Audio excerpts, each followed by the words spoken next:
Ama benim fikrimce ya da nasıl men bilgenimle men bilem çünkü bu platforma hakkında çalıştı.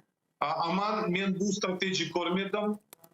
Konsept var ama bu değil. Ve men bilesem belki atış nazarında sonki varyantı var. Ama men bilesem evet atış işleri bu partnerlerle beraber böyle bir konsept yapmaya ama ve bu summitte bir deklarasyon olacak. Bu deklarasyon içinde bu nasıl скажем o намерение göstermeye gerek.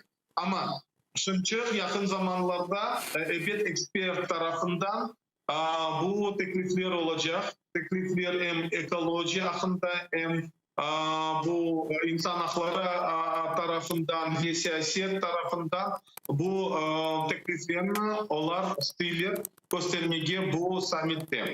Evet, ben bilesem, meclis taraftan bizlerge subjekt olarak bu summitte iştirak etmeye gerek. Bu birinci taraftan.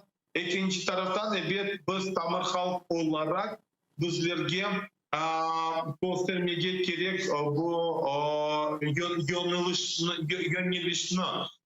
Çünkü bu tamir halk hakkında hem siyaset hem ekoloji hem başka yönelişlerde göstermeye mümkün.